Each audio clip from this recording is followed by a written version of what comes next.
Welcome back. Again, this is Gabriel and Icon. I hope that you have enjoyed the video and what I will be talking today.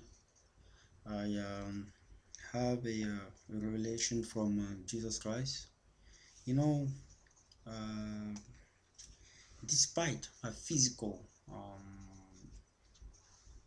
challenge that I have, I am walking into the path with Jesus Christ.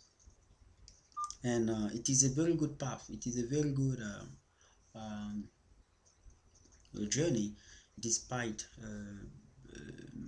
the weakness of the flesh.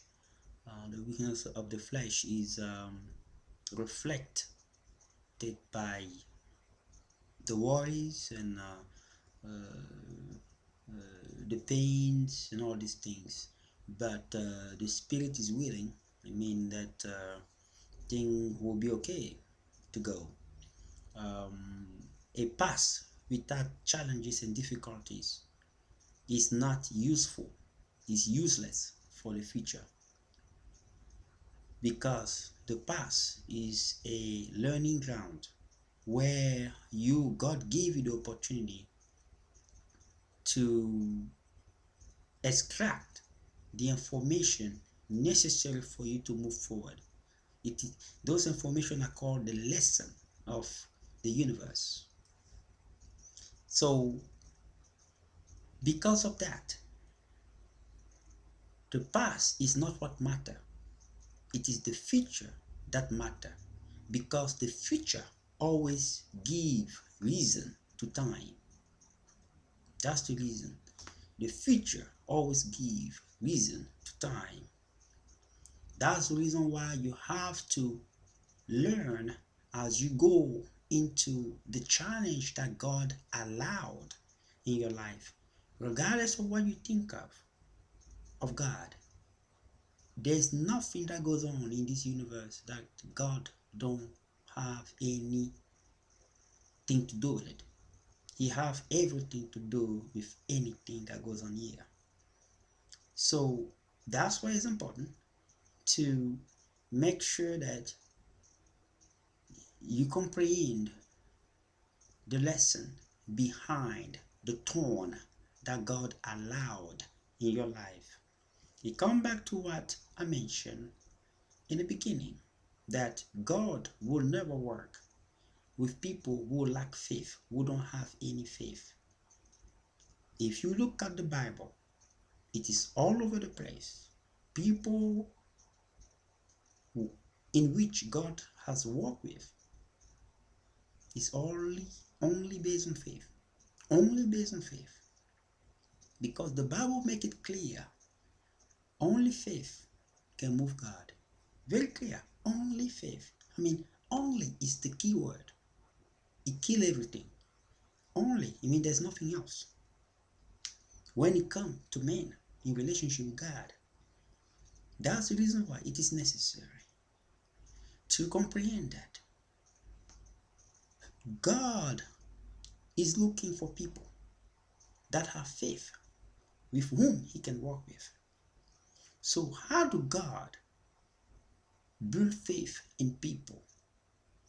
He built faith in people by allowing thorn to come into those people's path, so that it can trigger that power that is inside, latent, sleeping power, to build that person faith. And through that, you have your character, and then you have your enduring character as you go into the mix of the storm, and you build up your faith so that you can sustain and be able to move God as you continue into your prayer on a daily basis. This is not a makeup thing. This is the truth. And wherever you go, it will be the truth. And it come back to the purpose. What is the purpose? When it come to God,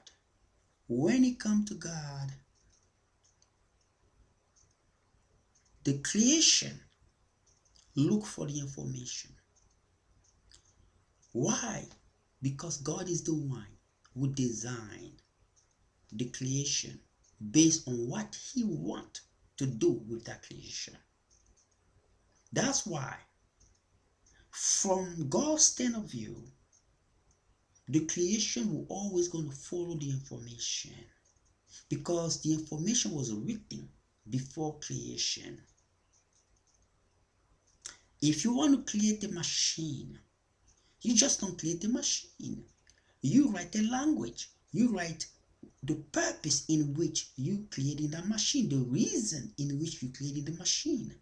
And based on those criteria, you model your machine according to the reason, according to the purpose. Therefore, the creation follow the information written by the creator. Then now, information follow creation. In man's standpoint of view, we are seeking for information. We wanted to know what we are here for. What is our purpose? Therefore, information that we're seeking have to follow the creation. It's reverse, because we didn't create ourselves. We have to follow the person who created the thing, who created us, and gave a reason, the way you are shaped in your DNA. You know, like you see people writing, money is in my DNA. What I'm doing here, it is in my DNA.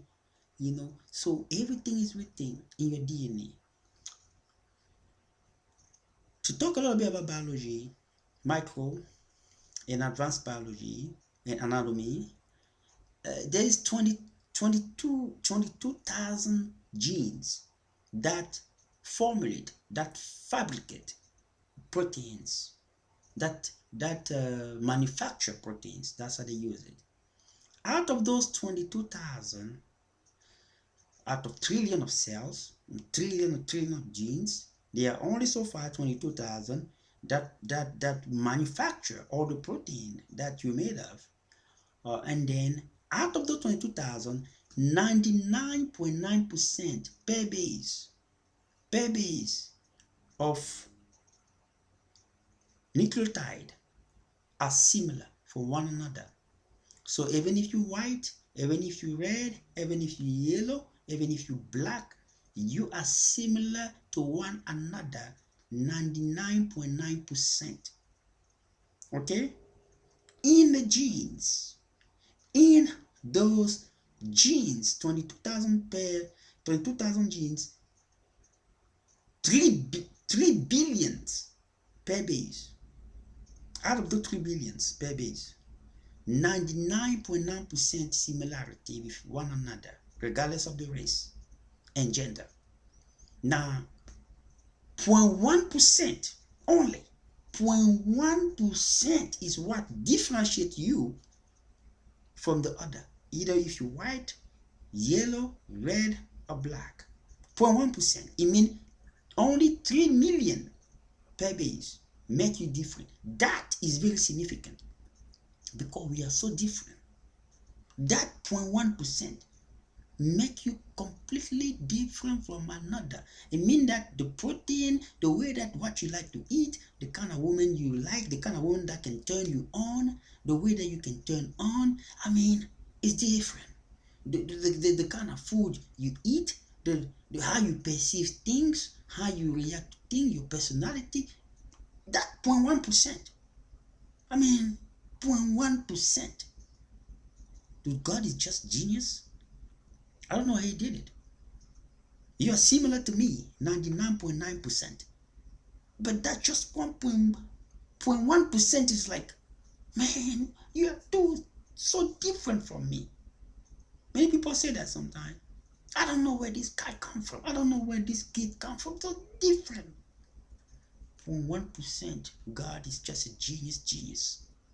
Now, it makes you different, because God made it like that, because God have a purpose, specific purpose for one another. Specific specific purpose. 0.1%. You didn't need a lot. Talking about somebody who have the highest intelligence. Now you come back. What is the purpose? What is the definition of the purpose? The definition of the purpose is the reason in which something exists. The reason in which something was created for. That's what purpose is. If you look up your dictionary, you'll find it there. It is there. Now, why do you have to know your purpose? Because it is the reason why you shape the way you shape in that 0.1% difference. That 0.1% that makes you different from anybody around the world. That makes you unique. It's based on that purpose. It means, when I say in the beginning that creation follows information, it means when God was creating you, He wrote your information first before He shaped you in that 0.1%. It means there's nobody around the world who can tell you the reason in which you created for, other than God. Now, the problem that we have in our society today is that we follow expectation, our ambitions. But I want to tell you something. Like a wise man said, you can go up and down, left and right, forward and back. If your expectation and ambition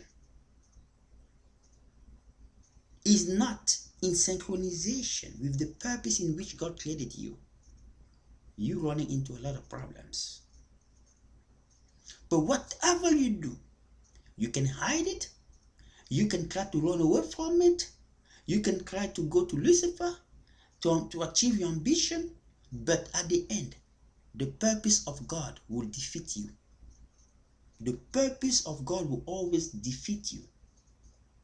Look the history from the beginning that men start writing to present time. The purpose of God always defeated all men. You're gonna die. It's part of your purpose. It's part of the faith in your purpose. You're gonna age. It's part of the faith in your purpose. You're gonna get sick sometime. It's part of the faith in your purpose. You giving birth. You come in here. You don't know how. You open your eye. You see funny people. You start laughing. Oh, what the heck is these people? It's part of your faith. It's part of your purpose. It is in there. You can hide it. You can run away. But the purpose that is written will always defeat you at the end. Always. You will never run away from it. So it is a wise thing for a person in early age to follow the reason in which they exist. What is the reason in which you exist? You're not going to get it from a psychologist, a school, an expert in behavior, a motivation speaker, a counselor, or a elder, or whatever. You can only get it. Not even from a priest, pastor, imam, none. A rabbi, none.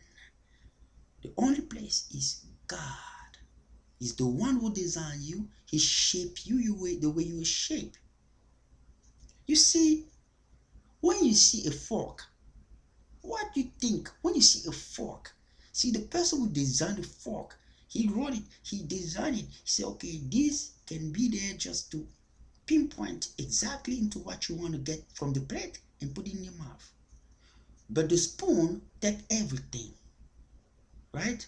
The spoon take everything. So that's the same thing. So you cannot truly compare the fork. You can so the fork and the spoon have similarity. What is the similarity? They can all get food out of the plate. But the difference is that with the fork, you can pinpoint exactly what you want to pick. You know, you pick and you get it.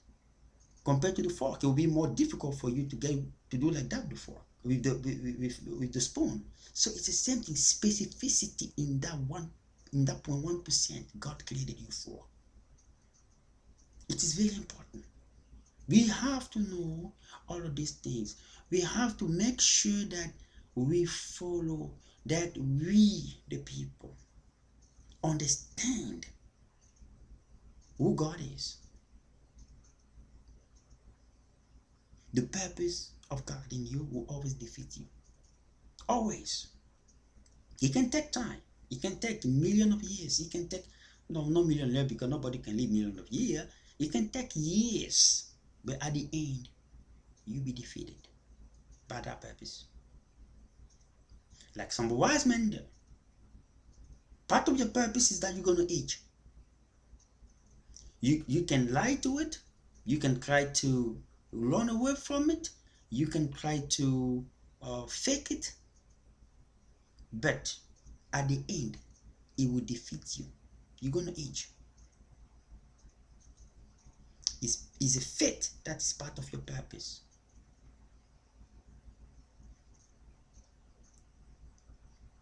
I can actually say it is a parameter that can affect your purpose if you don't know how to take care of it. So, how to find God to tell you the reason in which you're created for, so that you can understand why that 0.1% make you so different from others.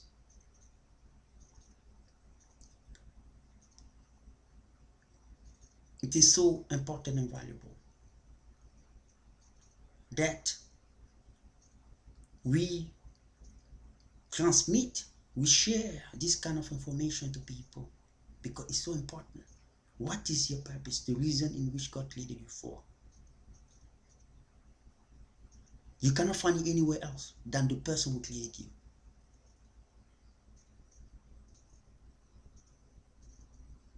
In order for you to comprehend how Microsoft was made truly, you have to reach out to Bill Gates.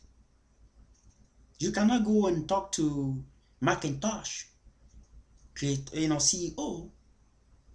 He'll tell you, that's not my design. My design is Macintosh. I can talk about Microsoft. I'm sorry.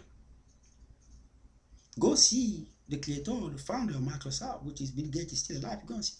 That's what it is. You cannot go to Microsoft, to IBM and start talking about software. You're not too much specialized in software. They specialize in hardware.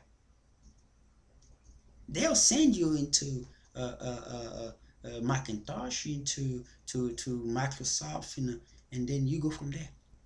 There are others that are not too much popular, but three more software companies. It's the same thing with God. You want to know the reason in which you created, you go to God. How do you do it? Through prayer. Through prayer. That's how you communicate with God. And your faith is built. Your faith is like believing in things in advance, so that when you look in reverse, it will make sense. Some other people define it as the substance of things that are not seen, as evidence of things that are not yet seen. You make a reality out of something that is not visible. That is what faith is. Making a reality out of something that is not visible. Now, how many people have got to stick with that? But that's exactly what God wants to see. So if you don't have faith, you cannot move God. It means you cannot move the Holy Spirit. You cannot move the Holy Ghost. See, all of these things that people are talking about, you cannot do it. In order for your prayer to even be efficient, for you to communicate with God effectively, in order for you to know your purpose, and God would give you your purpose in dreams. He will put it in dreams. Sometimes you're also going to put it in thorns that he allowed in your life. Thorns, it means he put obstacle, he put realities. He will accept reality to be put in your life, either directly from him or from the devil, to challenge you so that you can be regress into the direction in which your purpose was written.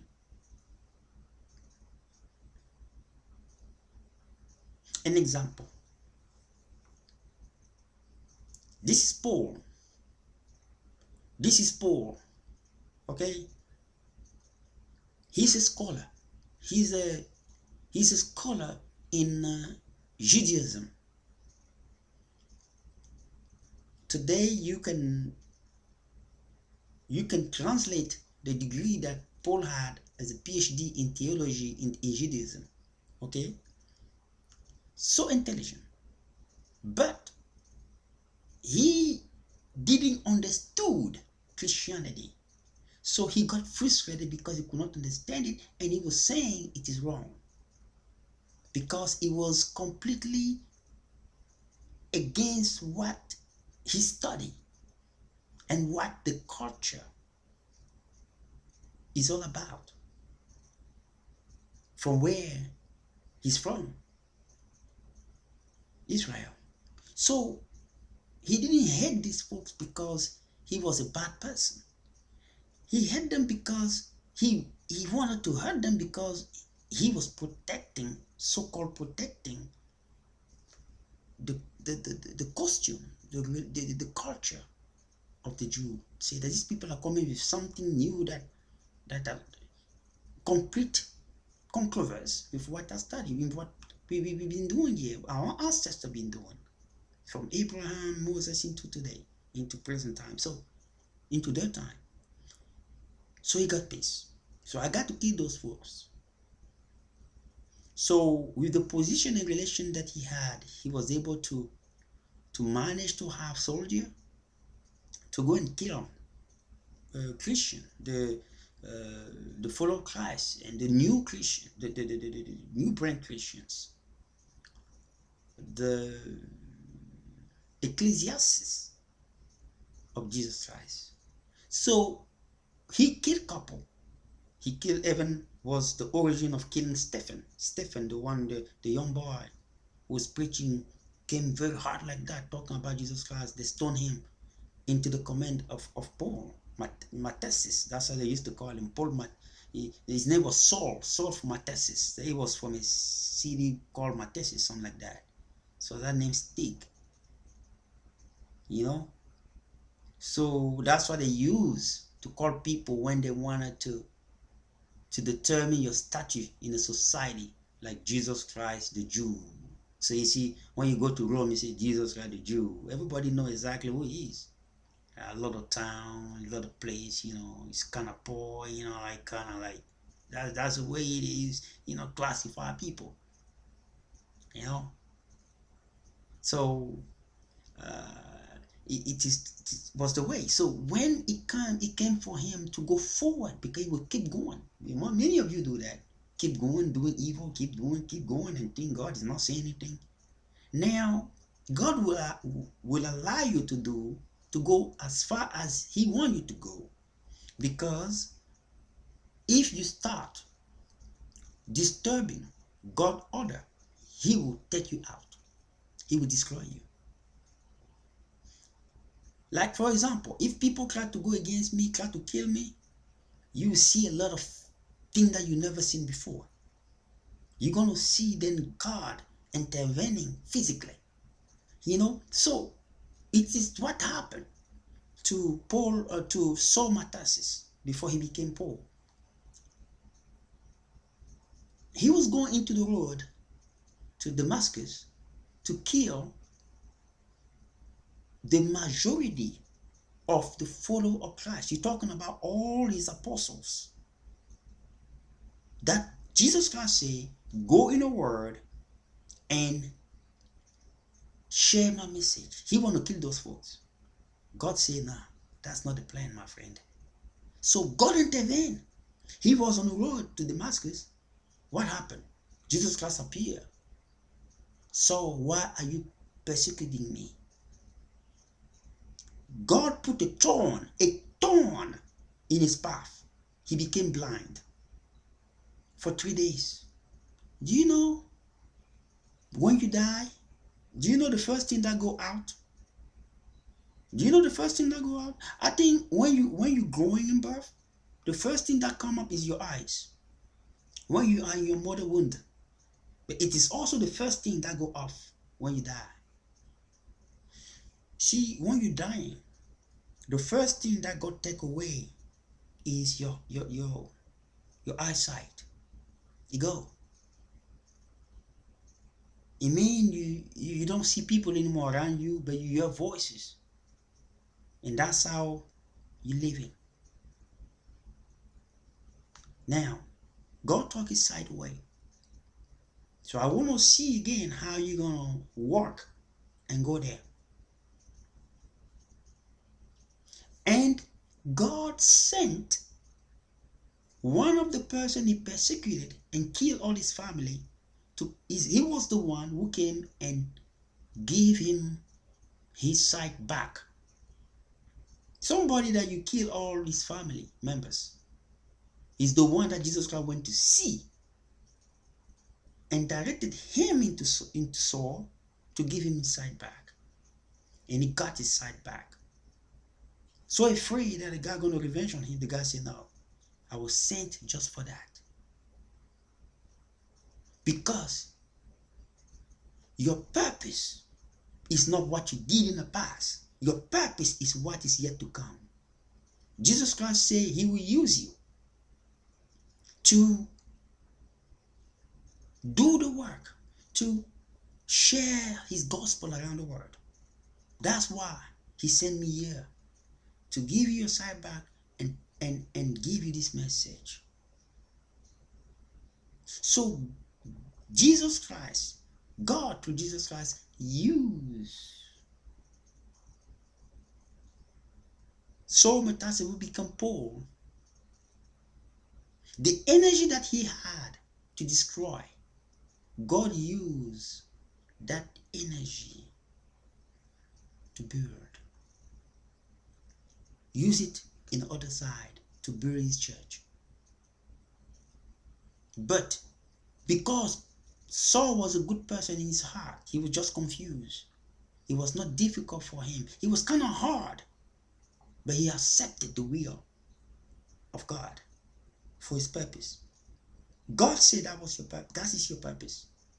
But your purpose will never be built without any thorn, because thorn are regressive motive that bring the person into the right path of his purpose.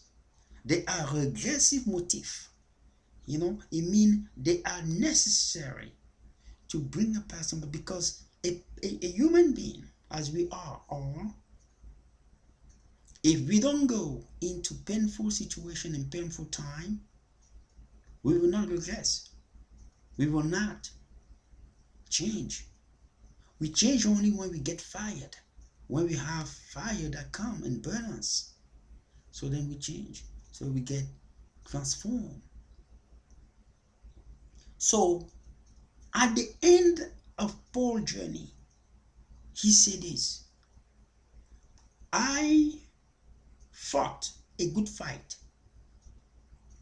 I finished the race, and I keep my faith. Because when the time came to kill him, when the soldier was sent to finish with him, he knew that was his purpose. He did his work. How many of you at the end of your days, when you know your time, because when you're going to die, you know? So you start getting some sense of something. Will you be able to say, I fought a good fight? Why do Paul have to say I fought a good fight? Because this life is to be overcome. It is not an easy path. It is not something that because I am with Jesus Christ, everything is okay. No. What they teaching you in school, what they telling you in your school are all bunch of lies. You do not walk with God. One foot ahead and one foot behind. You have to be with God with both foot. Either you are with the society, either you are with God. You cannot be with the world and you are with God.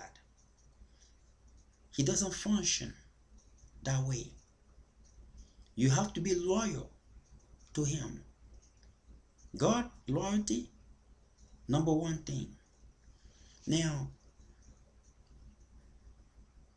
life is to be overcome. It is a battle. It is a race. Now, Paul came back and said, I finished the race. What do Paul have to say, I finished the race? Because your life from the time you were born, that was the beginning of your race. When you get out of your mother womb, that is the beginning of your race. And that race gonna have a lot of turns that you don't gonna like. Because those thorns are put in place, are permitted by God so that he can correct you. He can regress you into the purpose path in which he created you. It takes time for some people to recognize it, but at the end, it will defeat you. You will never defeat God's purpose in you. He will always defeat you. That's why you see people killing themselves, because they don't understand what I just said. I hope many listen to what I'm saying here, that it must save them. Many use philosophy. Many try to understand, well, God never did anything for me. You went to wrong churches, because the churches of today are only there to make money. You don't go to church because you're looking for God to do something for you. First of all, church is not the only place you can find God. Church is a symbolic place in which it is believed that the Spirit of God is overwhelmed. The presence of the Spirit is overwhelmed there. But it does, just as I defined it, it is a symbolic place, very symbolic place, very divine place, in which the Spirit of God is believed to be overwhelmed. So, it's belief. What do I use? It's belief because it depends on people who are in there. If the people who are in there don't have the faith necessary to bring down the Holy Ghost and the Spirit of God, it will be as any other place. So that's why I use the word symbolic. It is believed because it is not always the case. God can be in your room. God can be present in your closet than in any church, depending on how your faith is with him, your relationship. I cannot count into today the number of times that Jesus Christ appeared, because now he appears every day, so it becomes a routine. It becomes a routine. People are faking. People are faking. So now, Paul said, I finished the race. Will you say tomorrow you finish the race? Because many of us might not finish our race. It means he was saying, I finished what I was created for. I did. And he was right. People are reading his verse today in the Bible. So he did what he was created to do. And he said, I keep my faith. It's so important. Every time that we face thorn and challenge, the probability to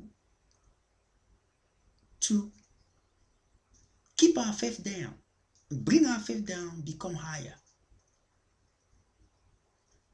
So we become weaker and weaker in faith because we don't see God working in us. God is not a God that you can only come and pray for 5 minutes one day and believe you're going to move. You have no idea who you proclaim in your head. You have to be persistent. You have to persevere when you call upon God. The Bible even is clear. Keep knocking. Keep knocking, because you're talking about a big God. A very big God. I mean, you're talking about, it's because they never bring you out of this planet. Or you can look the stars that you see. You can imagine those stars that you see are like the sun in other planets.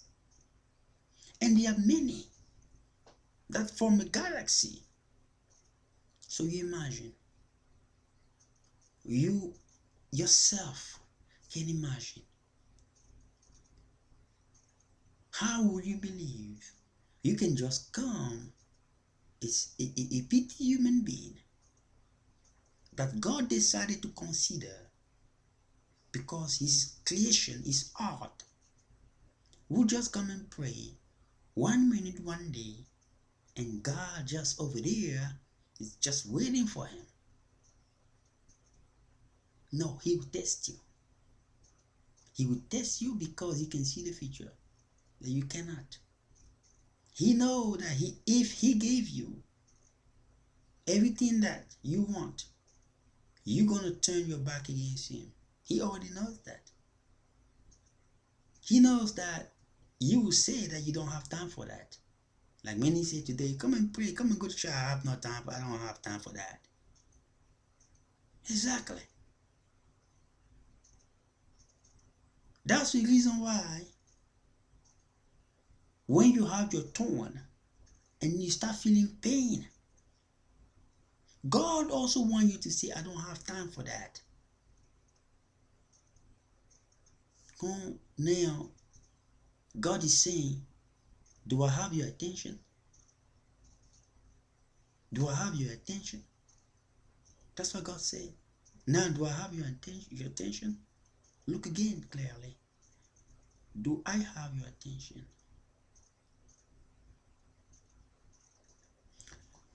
People have to know who God is. Many of you are faking. Do you know that in your gene, in your cells, programming is advanced? But there's something more that keeps you alive. The intelligence and the software programmation that God embedded in ourselves, in us.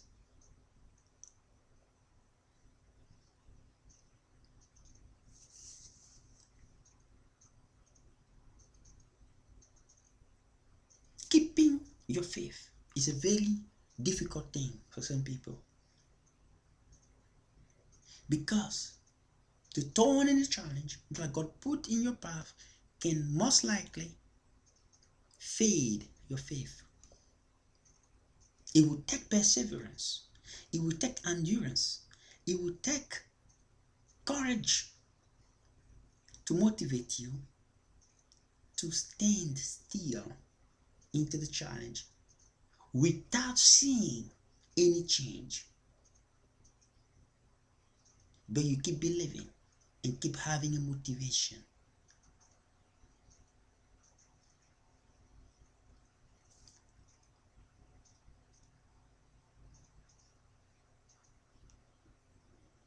The promise of God, like I said before to many of you, God is not responsible for your ambition, but God is responsible for the fulfillment of your purpose. Your ambition is your ambition. Your expectation is your expectation. It has nothing to do with God's purpose. And many people in this world do not know the difference. They believe the expectation and ambition are what God wants them to do. If that comes from your brain and you never have a conversation with God about it, you have to know that's your expectation. Anything that God didn't give an okay is your expectation. And God don't bother. He doesn't bother. You don't contact him. You think about everything. He doesn't block you to think about what you want to think. The point is, will you be able to realize it? That's where the question mark comes in place. Then that's where God comes in place. Okay, you can think whatever you want to think. Now, let's make it in action. You start realizing, no, probably how do I end up here? Maybe that was not the way God designed me. Saul Matasis, my purpose here was to kill all those Christians, but how do I end up preaching for them now? Now people that I used to work with wanted to kill me too. How do I end up here? See what I'm saying here? That was not his expectation. That was not his ambition. His ambition was to make a name in Israel, like a patriot that keep the law of Moses in place, beloved and get power. Maybe one day he can become a high priest. Maybe one day he can be recommended into Rome, and maybe he can work close to Caesar. That was his plan. Maybe one day he can be very close to the king of Israel because of his devotion. But that was not how he ended up. How he ended up is his name stayed forever into the book, the New Testament. He became Paul. I fought a good fight. I finished the race and I keep my faith. Those words for somebody who went into the distance running, for somebody who have endured, who have suffered, can only understand what this person is all about. Only with those three statements, you will know exactly what this guy have faced. A lot of tribulation and thorns. A lot of tribulation and thorns. Where is your faith? Today, God put the thorn into the person's life for like a couple years, and everybody believe it is over. God put just a little bit of thorns. People have no more of the belief in God. People believe in anything now. Yeah, I know Jesus Christ. Yeah, I know God. Yeah. How do you know God? How do you know Jesus Christ?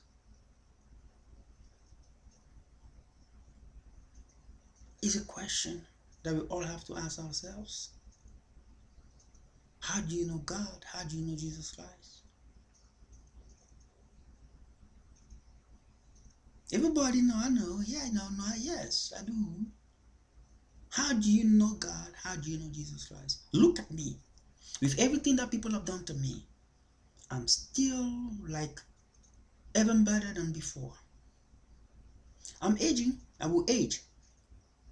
I don't fear aging. I just want to age with dignity.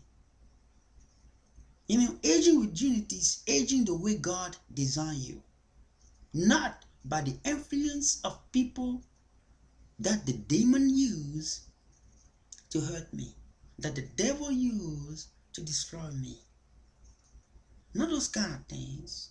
I keep command of my health in place.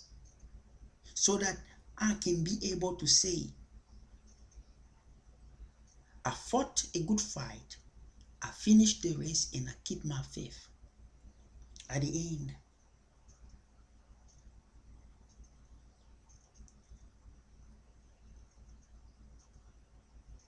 then I'm still there.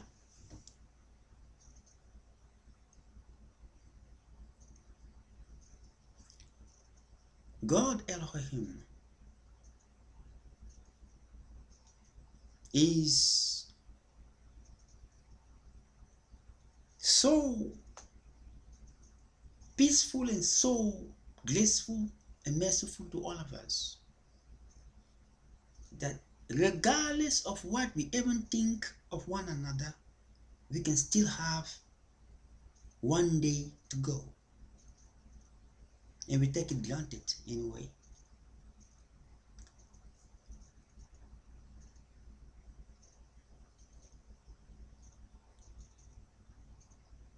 Many people believe that Gabriel and Icon is probably sick, he probably have some kind of disease. I don't. The power of God in me dominate and overwhelm all sickness and take all of it away. The pain will never go away because I am made of flesh. Flesh is subject to pain anyway. But the real problems is taken out by the power of God. Now you're talking.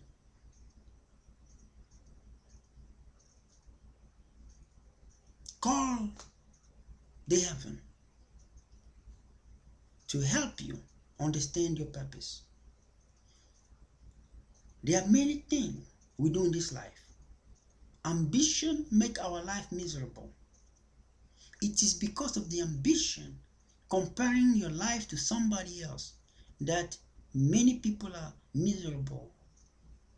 There are too many miserable things in this world because people are miserable. Ambition. Because of ambition, we have a lot of hurt. People have some form of expectation. When it doesn't go through, they have some problems. They start hurting other people. There is no reason to compare yourself to somebody else. Because every single one of you have a distinctive purpose. I say distinctive purpose.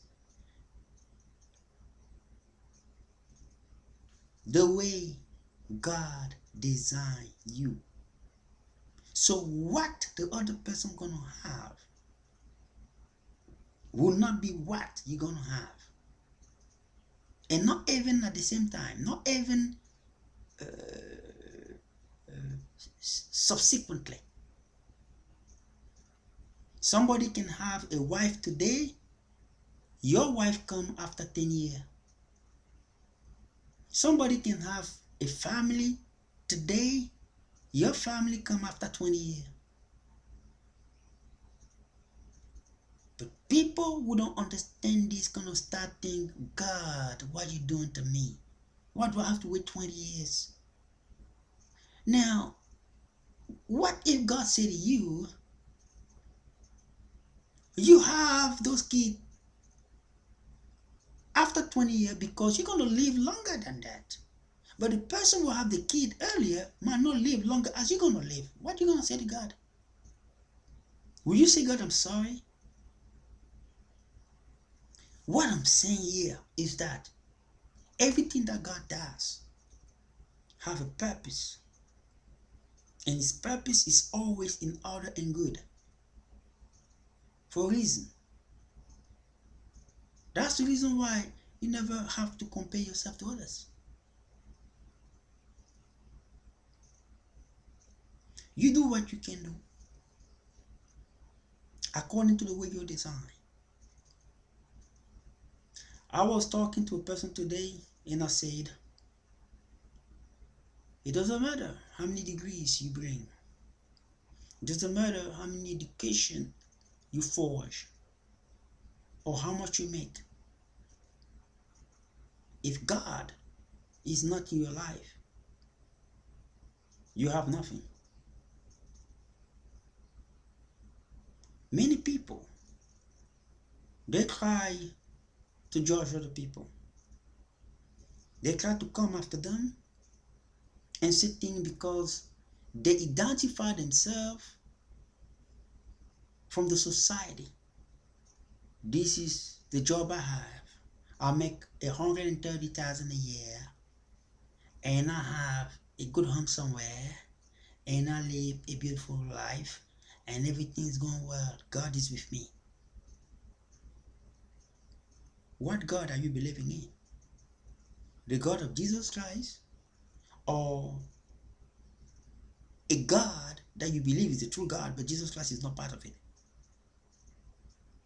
Because there are people like that. They're going to say, well, I don't believe too much Jesus Christ, but I believe in God.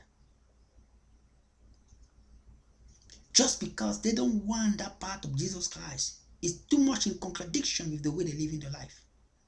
See, God above never came on earth. I mean, God Elohim, the Father, never came on earth and have a life so people saw how he lived. So some people just going to say God because they want to look good. But they know that if they add the name of Jesus Christ, you're going to be in contradiction with the way they live in their life. So they stay with God. But they don't understand. They are lying to themselves. Because God can read your heart.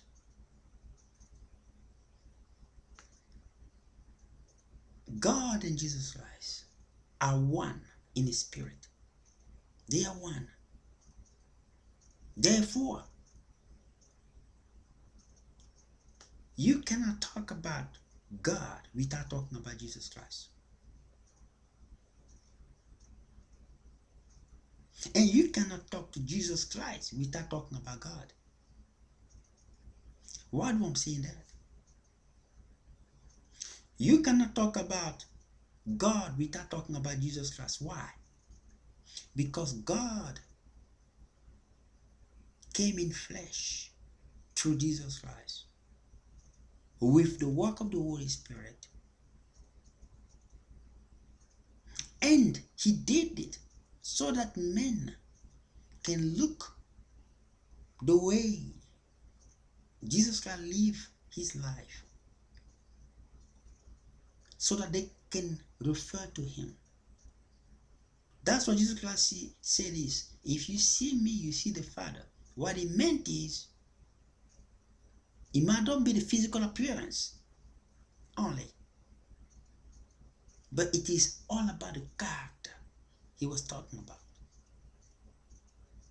Not the physical appearance, but the character. Like that's what the Bible also says. If you see my angel, you see me. It's all about the character, because those angels look different. They're like us. They have different faces. So the Bible is not referring to the physical resemblance. They're referring into behavior and character resemblance.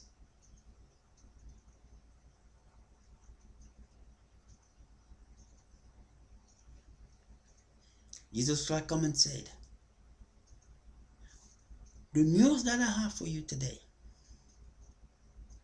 is that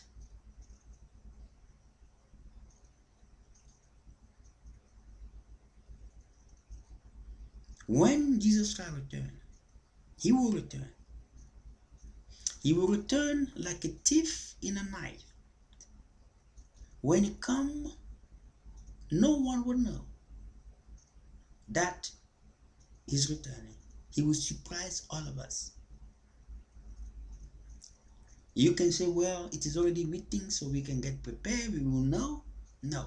When the Bible says something, because it's already predetermined like that, it's exactly the way it's going to happen. Now, what is Israel? Israel definition means the one who resolute in God in warning. The one who resolute in God in warning. It means pretty much the one who praise God during his suffering and challenge and thorns. During the warning time, because this is a one time when you go into difficulties. It's your warning because you're still alive. So that's what Israel means. The actual Israel that you see is a divine symbol. It's a divine symbol.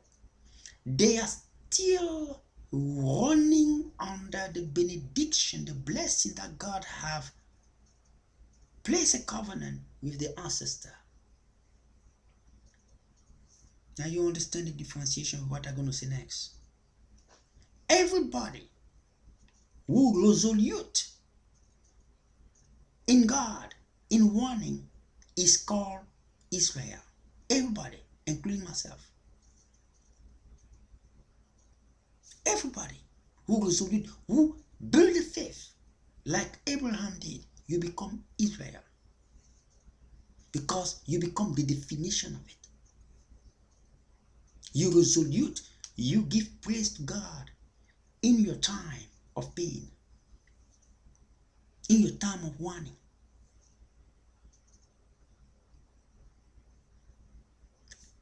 One thing that Jesus Christ told me about the end of the time of the ruling of Lucifer on earth. Because it's not the end of time. It's not that the earth going to cease. The earth will continue under a different form of administration. People that Jesus Christ will entrust into running this planet will be the Israel like people. The people who live their life by resolute in God, in warning. That's are those people that God going to put in charge of this planet. It will be not politic. It will not politician. It will be people that God would appoint. It might be people who passed away a long time ago. But you remember the revelation said that the dead will rise and become one with the spirit. Those people might come back and be appointed here to direct this earth for 1,000 years during the ruling of Jesus Christ. Why 1,000 years? Because it will take exactly 1,000 years to make sure that the flesh is one with the Spirit of God in us. Because there's still many people who are going to try to go to the old way. Even after seeing the wonder, you'll be surprised. After seeing people going down to hell, the earth open, people go down to hell, you're still going to see people try to challenge Jesus Christ.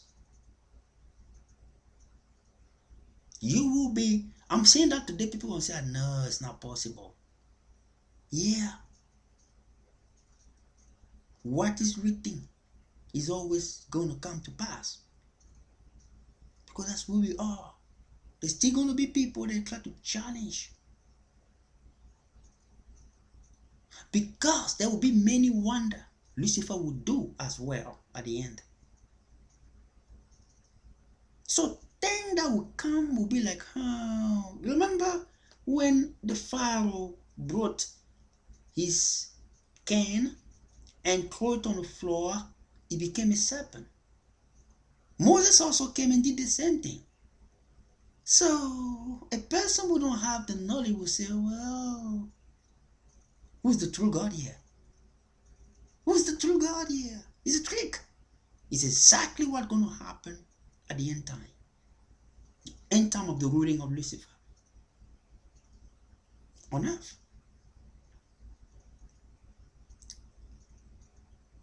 You have to look the Bible. It's a very practical book that reveals everything that we need to know.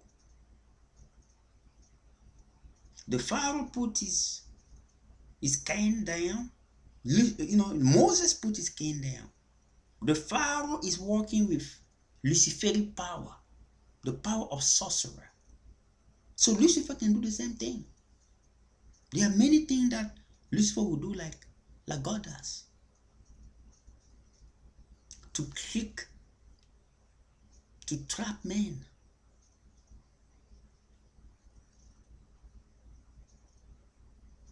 Is what it is. So the Israelite, those who have resolute in God, in the warning, will be the one that God will give responsibility to govern this planet, this earth with him.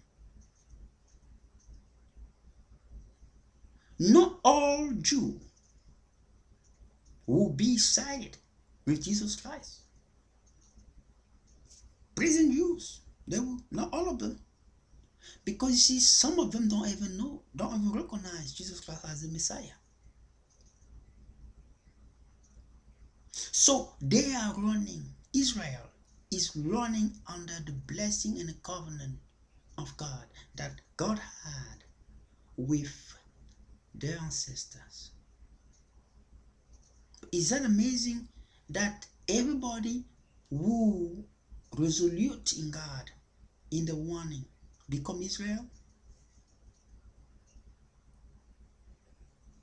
It's a good thing. That's why Israel is all over the place in the Bible.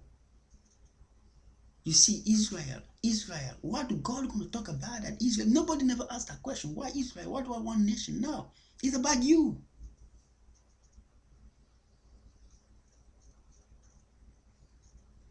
It's about you.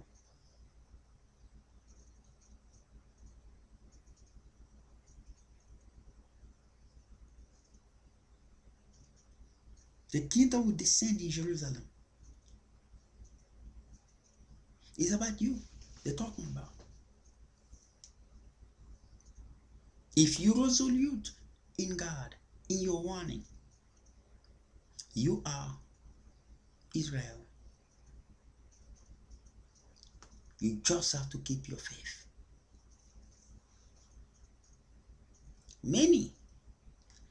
There are many people who,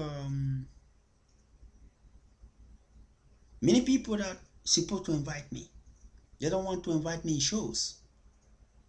I saw a mother, they don't want to invite me in shows because some of them are jealous. Because what I'm going to say, I mean, I'm very direct.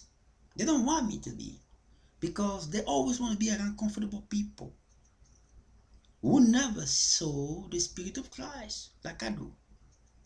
Would that be amazing for me to talk about my story about the visit of Jesus Christ every single night split? It will be a motivation for people. You know what? They'll be motivated to believe in Jesus Christ, in God. There's that woman, she's a spiritualist. I don't blame her. I think that what I'm saying here is not about judging anyone because nobody knows everything. We're all in the verge of learning. But when you claim that you know God, you function with Jesus Christ, you have to know every single person have a purpose. Even your own kids. They might look like you, they might sound like you, but God have a purpose for them. And even your own kid, they are 0.1% different than you into the blueprint of the DNA of the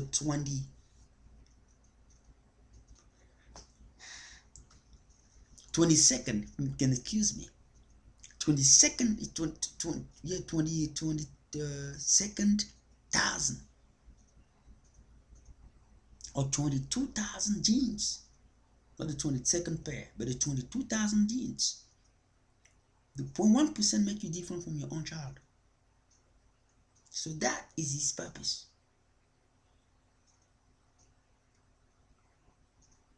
That make him unique. So you can stand there and say, well, my kid cannot go and do what God created them for. You becoming God. You want to control everything. You cannot do that. You have to move in faith. That you stay like that. You don't see your kid for 5 years, but you say, it is all in your hand, God. My mother that you see, she have a lot of kids, but there are times that she didn't see us for like years. Like me, there was a time that she didn't see me for like how many years? Yeah, 5 years. Okay. There's another one. Didn't see him for like 6 years. What you gonna do? That's where your faith come in place. You give everything to God because at a certain point you did your part. That's it.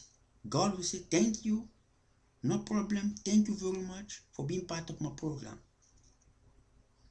Children, respect your mother and your father so your day can be long. That is the respect I can give you. Bye-bye. Now, let me walk in them. That's what it meant.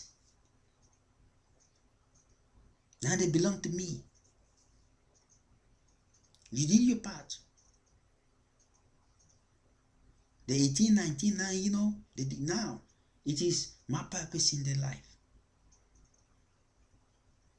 That's why God put that in the Bible. Children, respect your mother and your father so your day can belong. Because He know they did the part. He have to recognize it. Because He know they're gonna leave. They're gonna go.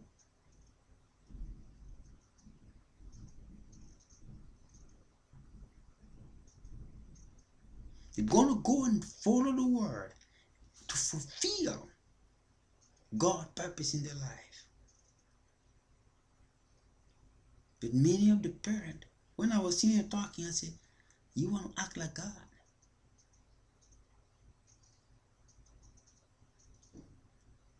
You want to have control of everything.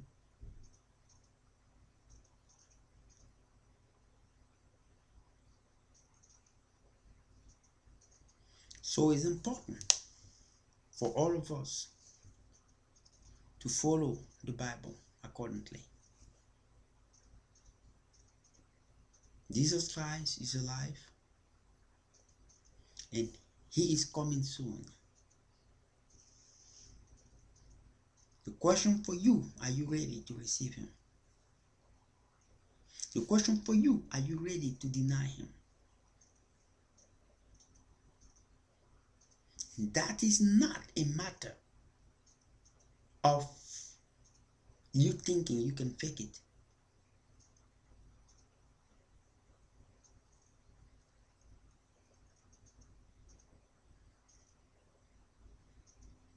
If you give your life to Jesus Christ,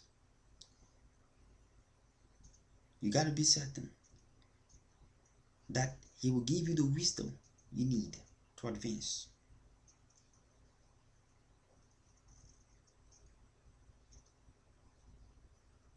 Many are using philosophy. They want to please the world. I was looking today, and I say to people, be careful of what you're seeking for, because it might not always be the case it is. Be careful of what you're judging, because it might not be what you think. You cannot predict a person's future. It is written in His purpose, and only God knows it. So nobody can predict nothing and anyone.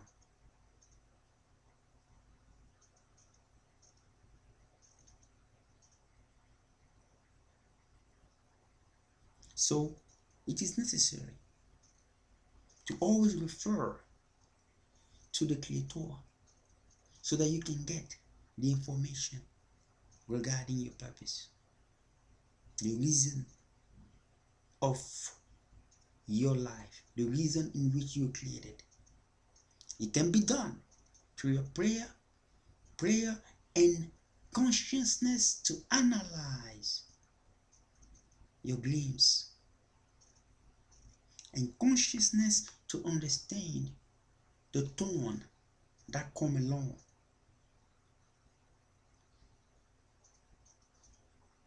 Those will give you the motivation to keep moving forward.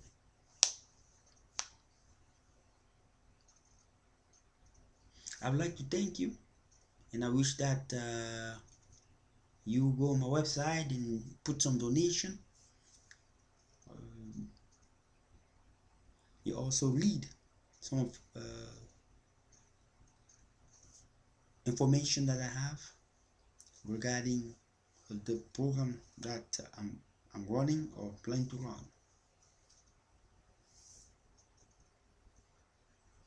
So I would like to thank you all. You can reach me at Facebook, MedSpace, LinkedIn, Google Plus, and many other social media out there, or Pinterest as well.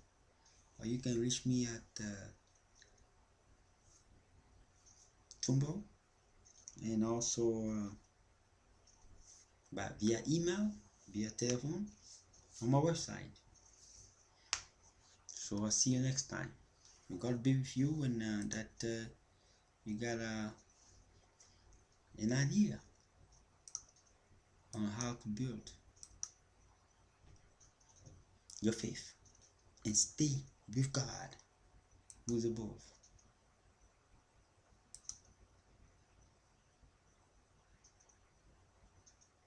Alright, so be alert about this new information, and forget about one thing that the Holy Spirit just reminded me.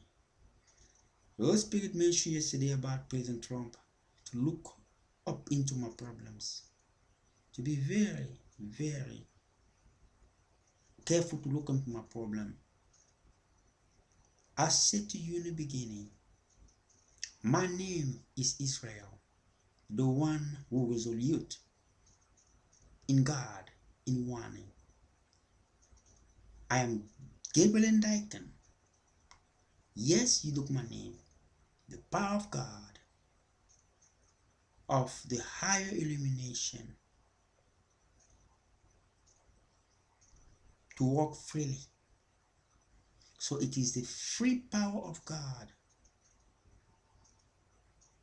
who is expressed as a higher illumination. So the higher illumination, the charitable higher illumination of the power of God. That's the meaning of my name.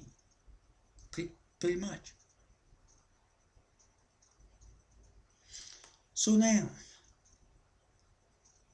anyone who's gonna go against the children of God,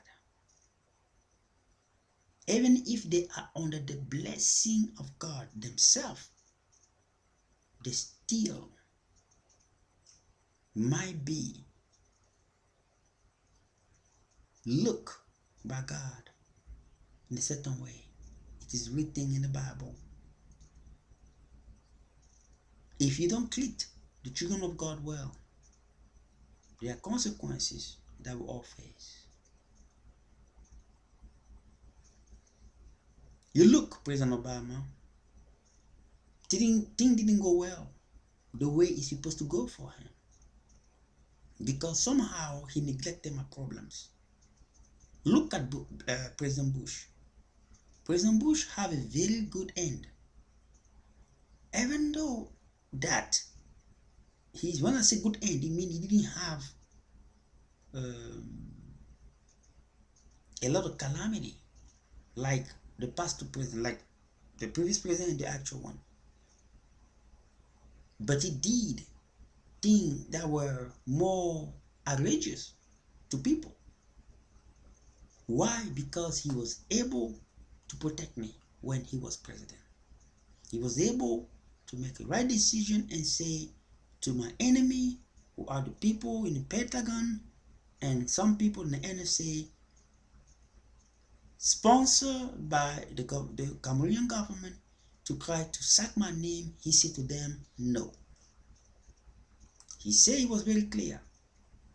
When the president of Cameroon came and see him at the White House, he said to him, I might consider removing him from the army, from the military, because we still have to observe. But I do believe it is not what you're telling. Sacking these kids will be evil. He have nothing to do with what you're talking about. If that is his destiny, so be it. That's how he said. But when Obama came, he didn't do it. He planned as the devil wanted to destroy me. So that's what happened. So Bush end up well. Who's talking bad about him today? He's pretty much gone, pretty much. But today, even people give him reason for even invading Iraq because of the rise of ISIS. Okay? I'm just saying to President Trump, consider assisting me and helping me. God gonna take care of your problems. I'm saying that in a hope that if people listen to this to talk to you, because President Obama didn't end up well with what he wanted to do, because he came after me, tried to destroy me. So what he wanted to have at the end too didn't work. That's the reason why you see them, they're so mad, because what you do to the child of God, God will do the same to you. And I'm saying,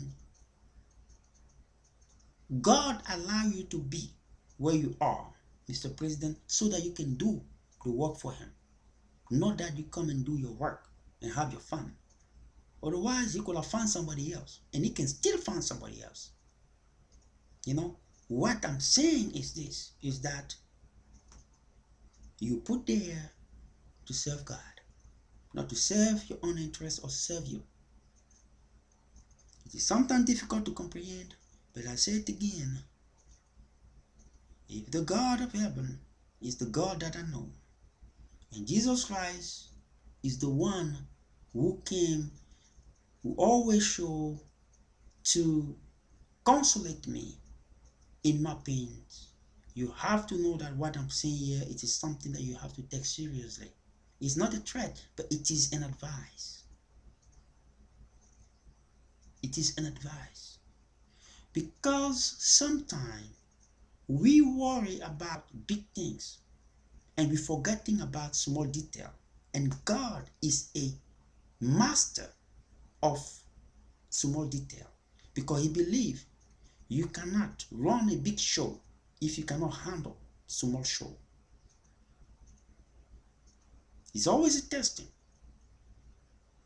We want God to solve our big problems, but we don't want to help God. Yeah, I say help, because God created us. He can bypass us, but he created us, so he wanted to use us. We don't want to help God to solve things that don't make sense. Oh, well, I'm over there. Why do you want me to come and clean the foot of somebody down there? You see what I mean? For some of us, it just don't make sense. But we want God to raise us up. God, I want you to bring me up there. But when God is saying, I will always ask men to do foolish things. Always ask men to do foolish things. He said to the Israelites, go and walk around this building that no weapon can destroy. Foolish. Even the enemy of Israel was just laughing. Say, what these people are doing? Are they just crazy? After 7 rounds, it was the Israelite laughing at them. Ha ha. Now who's laughing? The wall crumble and destroy. So foolish thing is what God used to advance his purpose. If you believe what I'm saying is or is trap, everybody can say that, but not everybody can invite the Spirit of Christ like I do. That's what makes the difference. Yes, everybody go on YouTube and say things, but there are few on YouTube. When I listen to YouTube, I know who's talking the truth, who's not talking the truth, because I live it. I am living it. So this is my advice. That President Bush did what he never knew me. But because of what he did, some of my family members have a more better life today than if he didn't do that way. And you can do the same thing. And God gonna take care of the bigger problem that you have, that I know you do. God is the only one who can change people's heart. Not man. Not man. You'll be surprised that God can turn the people who's after you to be for you. And all those problems gone. Just because you acted in faith. In something that is foolish. Compared to your social status. Now you're gonna say, what will make me believe in this crap? Well, what will make you believe in this crap? I can convince you, but I know the Holy Spirit will do his work. The only thing I can say to you is that I pray and I invite Jesus Christ to come to consolate me into my thorn. An example of what I said right now in the Bible. When Jesus Christ sent the apostle to meet in the other shore, he knew there would be thunder. He knew they would be in distress. But in the mix of distress, he came not to, he could have stopped the storm from the distance, but he let them go through it for a long period of time before he showed up.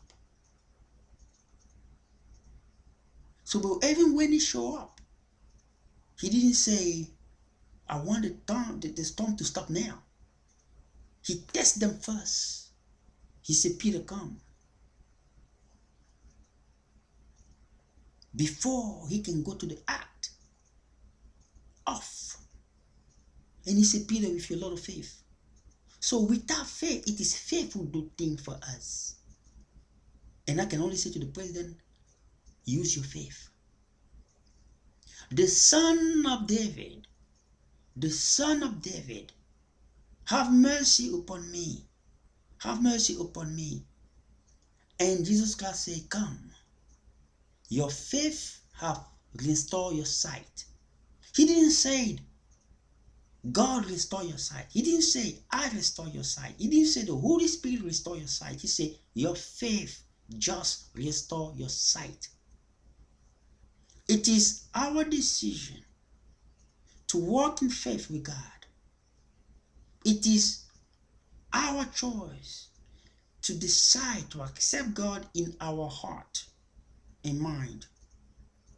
It is our faith that can move the wonder of God. It's our faith. Your faith just saved you. Your faith just did this to you. It is not, it's your faith. That's what I say. God will never work with people who lack faith. Because without faith, he cannot work with you. The Holy Spirit function in a language called the fifth language. If you take gold and bring it into a store to purchase something, they will tell you, we don't use it here. We use money. Do you have $1? If you take a €1, you bring it into a store here, they'll say, well, it's money, yeah, but it is not the currency we use here. So you're going to have to go and convert it into the currency unless that person take that money with verification that meet the exact same balance. They can take it. The same thing with faith. Many of us come to God with improper faith, lacking faith, but they want God to communicate with them, to deal with it. There is no communality. There is not something you're giving God to work with. There's no faith. You go to a store, you say, I want to purchase this, but I don't have money. He's not going to give you that. You calling God, you say, God, I want this, but I have no faith. But many of us don't say, I have no faith. They just don't have it because the way they live their life. They don't pray like they're supposed to pray. They don't fast like they're supposed to fast. They don't use the principle that God, they know is good, the principle of unity, the principle of respect, the principle of kindness, the principle of honesty, the principle of life, the principle of love, the principle of justice. They don't use it. But they come and say, God, I want this, I want that. It is not the currency that God uses. Sometimes it's a false currency. Sometimes the person don't even have any currency. You have no faith, or you lack faith completely. Because money, the way that money is here in this earth is the same way the faith is in the other world. It's the same thing. You have no faith over there, you cannot move nothing. You cannot move from one place to another because you have no faith. Either you have faith to the demon or you have faith to God. You have faith to the demon, you're going to move very well in his word, in the world of darkness. They will recognize you there. You come there, say, no, open him the door, even if that door is going to lead you into fire. It's all right. Because that's exactly what you're going to see. No open door. You have faith in God, they will open door. When you come, they say, open the door will open by himself. It is this overcomer who just show up, who came. Applaud him. There will be a celebration to receive you. Because you fought a good fight. You finish the race and you keep your faith. Then God will stay that. Open the door wide to this believer. And everybody should align themselves. The trumpet should sound to receive this person. That's how good true believers are received in heaven when they die, when they leave this earth. Will you say that? Will you be received like that? If you know you're not going to be received like that, that you're still part of this world, you must start giving things that you know are not belong to God away. You must give it away and live your humble and simple life. You cannot be number one in the world and believe that you're gonna be number one in God's kingdom. It just don't work like that. Why? It's not because I'm saying it. It's because it is written in the Bible. The Bible says, those who are gonna raise themselves, I'll bring them down. Those who are gonna go down, I'll bring them up. And I say to people, you can do your funny life the way you want to do it. You can go into the throne of the devil and ask him to achieve your ambition. Like many stars do, like many singers do. You can do that if you want. But there's one thing I want to promise you, that it will always be true. The purpose of God will always defeat you at the end. Look, Michael Jackson. Jesus Christ said he went to the throne of Lucifer so early in his age, so that he can get power, so that he can be known. He was anointed by the spirit of the devil so he can attract people. He have fame. But at the end of his years, he start changing. He start understanding that this was not the truth. So in his mix of trying to find the truth, he start having problems. Child abuse and pedophilia is all the stuff that people fabricated. Because he start trying to turn his back from the devil. But he didn't do it in the right way. When I say the right way, it's always based on God, not based on human being. He should have gave his life to Jesus Christ so that he can be protected.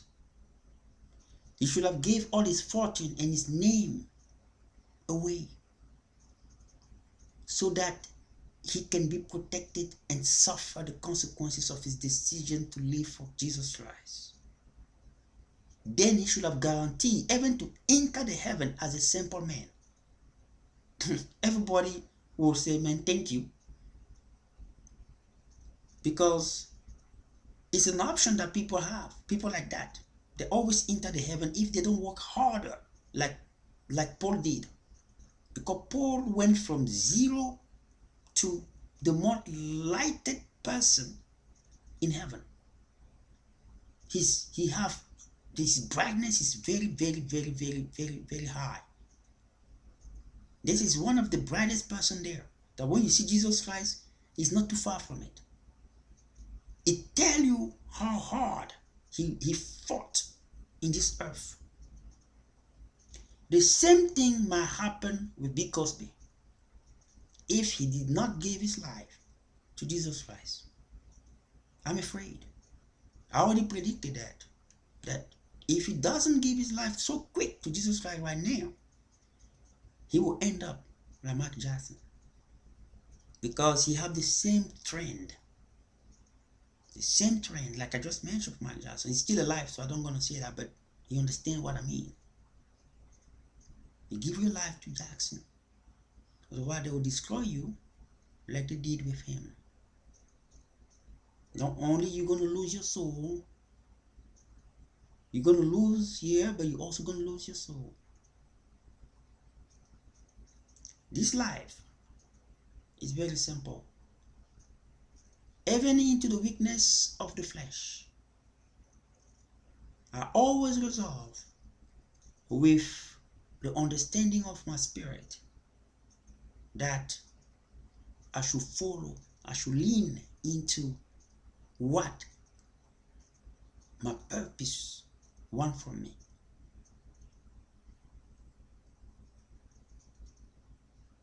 And there is no purpose made by God that do not have bumpers and corners. There's no straight path. No straight path with God's purpose, because it is a learning curve. It's a learning schema.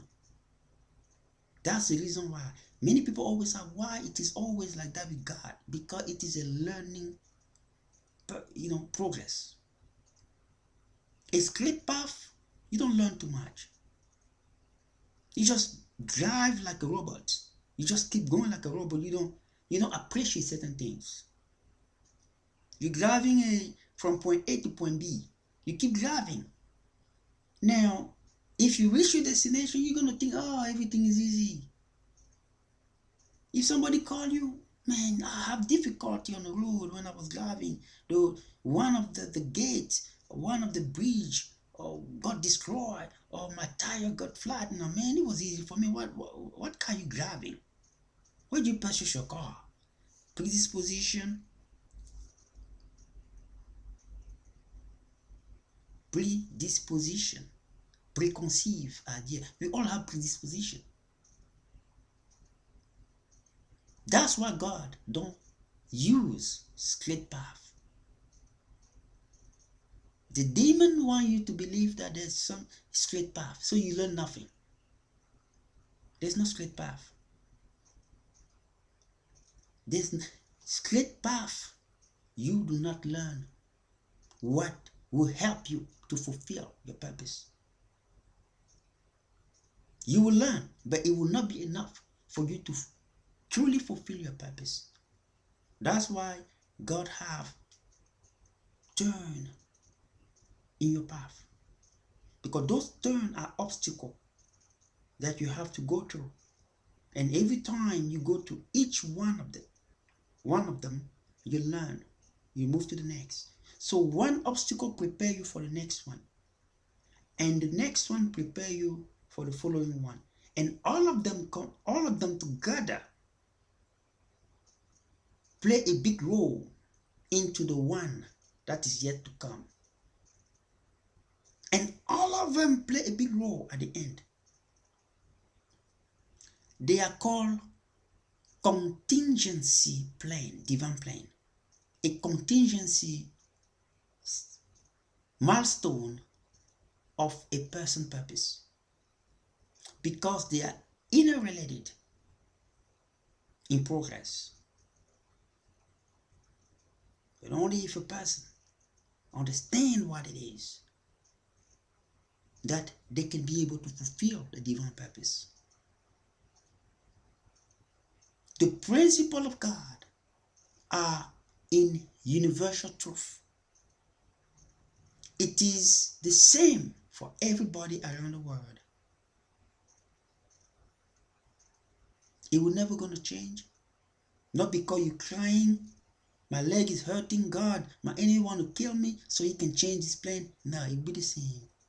You're gonna wait as Abraham waited. You're gonna wait like Moses waited. You're gonna go 40 years in the desert like the Jew did. He doesn't gonna change it.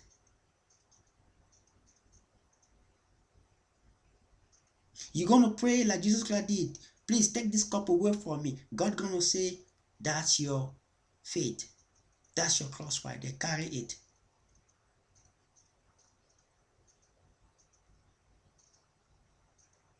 You're gonna say to God, God, there's not another way. God gonna say, no, that's the only way.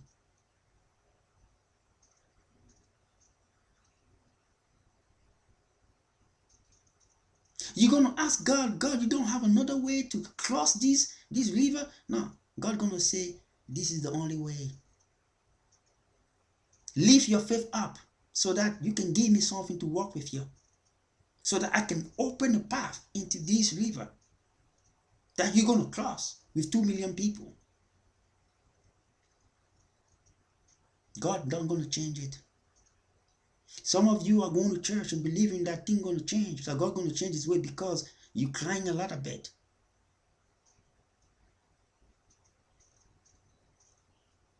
Now, you have to build your faith.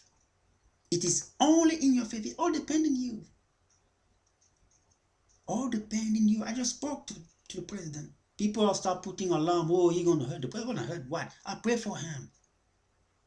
My prayer is even powerful than all the evangelists that he ever called in his entire life. If I can pray for 5 minutes and invite the Spirit of Christ, what makes you think that I cannot pray and change situation in other people's life? I was born for it. I was born for it. I'm a charitable light. I have to share the power that God have given me, have written in my DNA blueprint. It is there. I was born for it.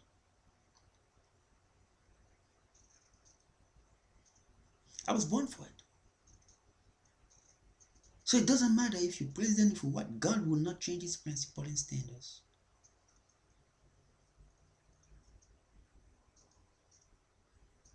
He will not change it. So the best way is to pray to God, build your faith so God can work with you.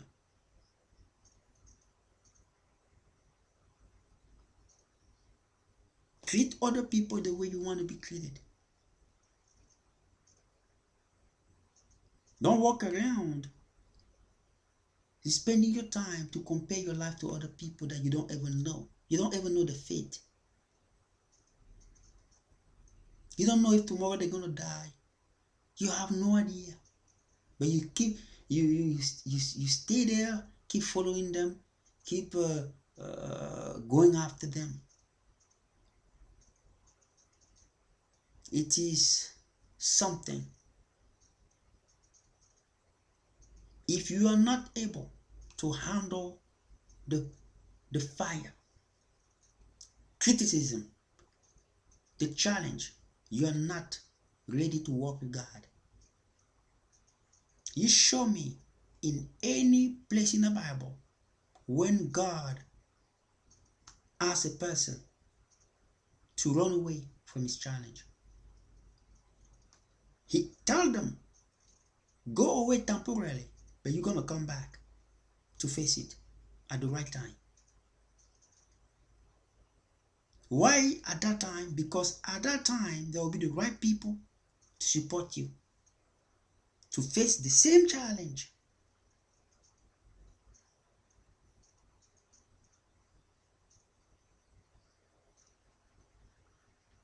Because he walk in the purpose of God and give time and give reason to time. When God asked Mary to flee away, Mary and Joseph to flee away from Israel, to go to Egypt, it was not for them, it was not to run away from the situation. It was a temporary move so that they can come back at the right moment to fulfill the purpose in which Jesus Christ was created for and face the same challenge at a different time, which was what? His crucifixion. So many people, they believe they can run away from the situations, from the challenge that God put in your back. You can try to run away from it as you wish, but it will defeat you at the end. It will defeat you. Either you're going to kill yourself, or either you're going to swallow you. So either you are a head of your class to pick up that class, or that class is going to bring you down. There is no running away from your purpose. You cannot. You can try to fake it. The people that God, there's a woman who fell, I just read a statement. God keeps saying to me, why not she find a good looking Christian man who can love her? Now, she kept looking for people. And now, she ended up with a guy who asked her to go find drugs, illegal drugs, for him to get. I mean, you become a criminal just by loving somebody. That is already a sign that this is not the person. I mean, you start doing things that you couldn't do yourself just because you wanted to achieve something. But because you have ambition for something. I mean, do that make sense? Those are the kind of thing you have to look as a sign. God say, look for that. You look for something else. It's like going in the opposite direction in a highway. What do you expect? Problems. You know, more problems.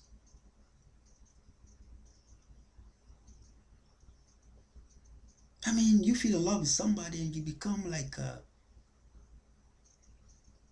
I mean, what happens if you go get that drugs and he take it and die? You become a criminal.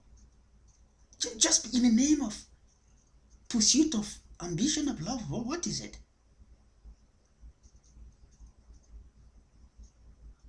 So, you know, there are signs that God put in front of us, and some people just decide to ignore it. Like, you know, they just ignore it. You know, we don't believe in those things.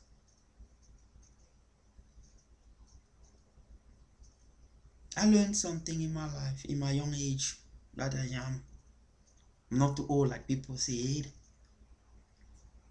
If you do not follow the purpose in which God created you for,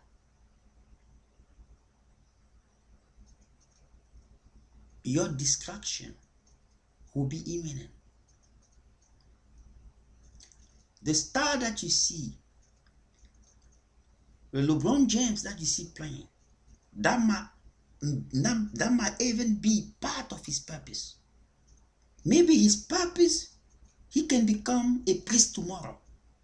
He can become a life coach for youth. That might be his true purpose.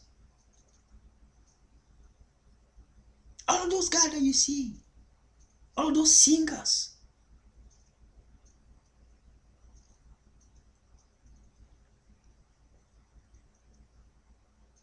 you must see some of them start singing gospel music. God sing, is that Jesus singing that? Because when you run your purpose, you put your ambition first, God is not responsible for it. So if you truly wanted to achieve your ambition, you're going to go see a different God, which is the God of darkness. And he's always ready to receive people like that. He's like a broker. You know, you go to the bank, you can't really get a credit because of your records. So the broker comes and says, well, I can find you, but the interest is going to be very high. That's pretty much the way it functions. So you come in, and he's able to go to God and ask the same thing that you came yourself. God said, no, that's not my purpose. But now you go to the other person, he come and ask God, and God said, okay, I will allow it in a certain level. Now what is it? Now you are distant from God and closer to the devil. But God still say, at the end, you're still going to have to fulfill my purpose. So what you're doing is pretty much a waste of time. In between is a waste of time.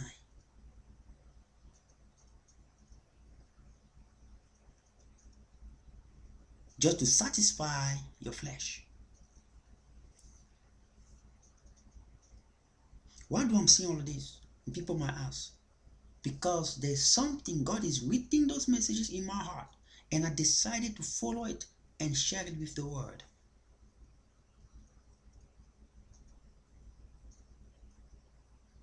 That's why.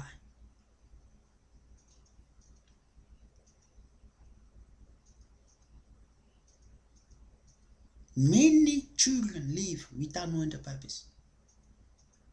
And the society is good at it. What do you want to become when you grow up? What do you want to become when you grow up? Nobody never asks, what do you believe God wants you to become when you grow up?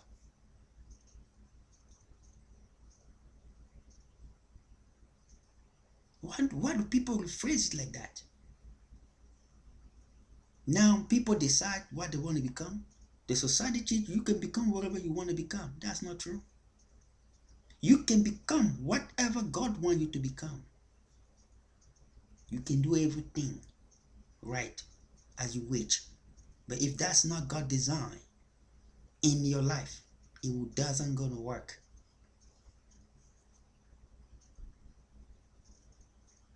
Even if you go see the other master, it's gonna finish badly for you. And Lucifer have no problem with it because his business is to waste your time, is to waste your purpose. So it's good. It's working for him. And it's also working for God because God stick with his principle, keep his dignity, and keep his sanctity and his divinity. It doesn't compromise. You build up your mess, you're going to deal with that. When you finish dealing with it, you come back and I put you back to the road of your true purpose. It's still there.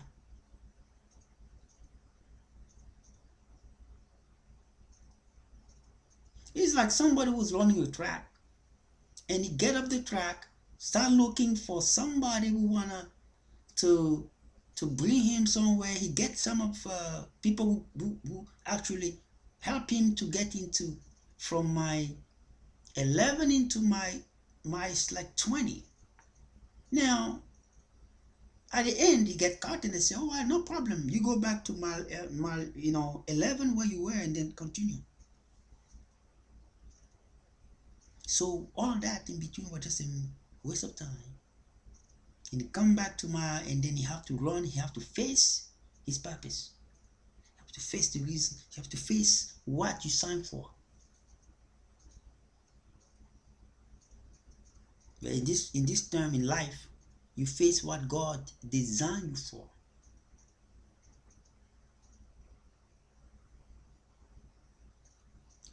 Accountability. You cannot claim that, oh, God is great, look the way he created me, but you are not accountable for the reason in which you created the way you are uploading.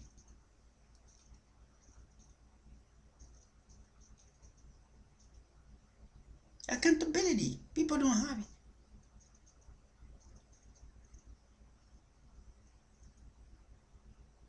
God created you for this. You are very happy the way he created you. Oh, so that you can do your own things. That's exactly right.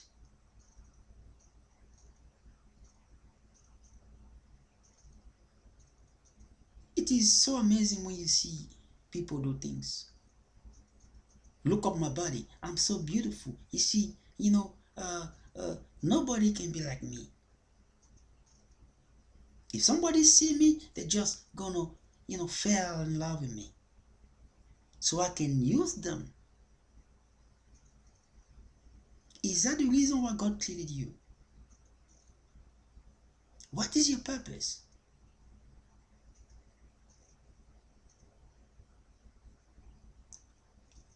I just want people sometimes to be renewed into their heart and mind and ask that question again.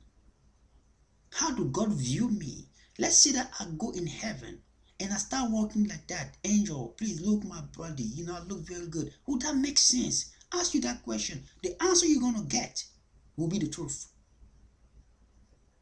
Because I'm pretty sure you're going to say, no, I don't think so. As soon as you have that, do not be flattered by the environment. It's exactly the truth. And start walking your life like that. I saw a lady today, I was running. She come around, keep walking like, she's going to impress me. And I said something very clever. And I said, listen, let's say that we are together. Okay?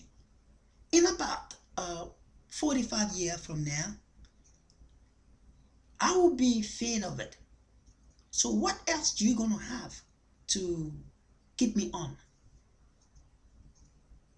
She started laughing because that was the truth. The physical appearance go away. But what lasts long is the beauty of your heart and mind. So now as a person, why not start working on it? Because it seems that you have a lot of deficiency on it right now. You're prioritizing what we're gonna fade, and you are not prioritizing what's gonna last. And that's what God is looking for. The beauty of the heart and mind, not the beauty of the body. Your heart and mind gonna transfer into your soul and spirit. Your body gonna go down 6 foot. It will become a fossil. It means the gas that people put in a car. Later on, after you go into the process of raffinery, well, some medical professional call it vegetable. But the only thing that's going to transfer is the beauty of your heart and mind, or the evil of your heart and mind going to transfer into your soul.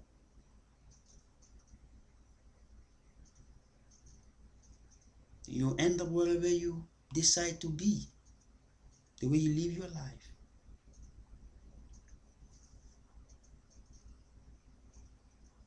So it is an advice I give to people to humble themselves and have integrity with their own self.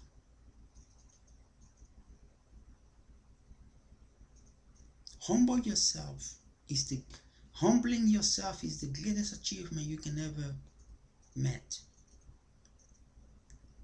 But it is the most difficult things a human can achieve. But it is important. Humility. I'm still learning myself of that, but I'm keeping my dignity with me. I keep my birthright. That people will not steal away the blessing in which God put in me, invested in me. I keep it intact. Those who want to hurt me, I pray for the renewal of your heart and mind, that you can see more clearly. I walk with the Holy Ghost. I walk with Jesus Christ. Most of the time, people put toxin and poison in my food is because of my own decision. I was warned. I'm always warned. Don't eat that.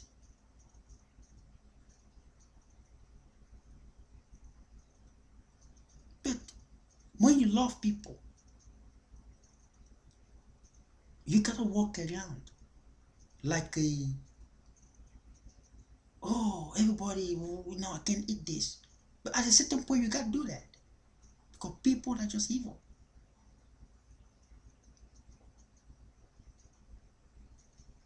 There is a concept that I have saying, well, how long will I be running for that? And I realize, well, I just have to do it. Because people are just want to be evil the way they want to be. And I keep into it. It's what it is. The life of people is so important. You have to value the life of people accordingly. You must. You can't live a life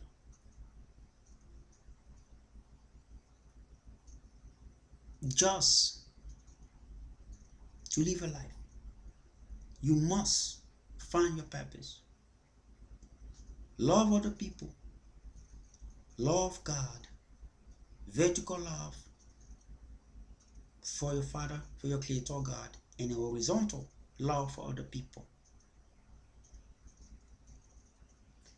I will see you next time, and I hope that you have a blessed Saturday and weekend. Thank you.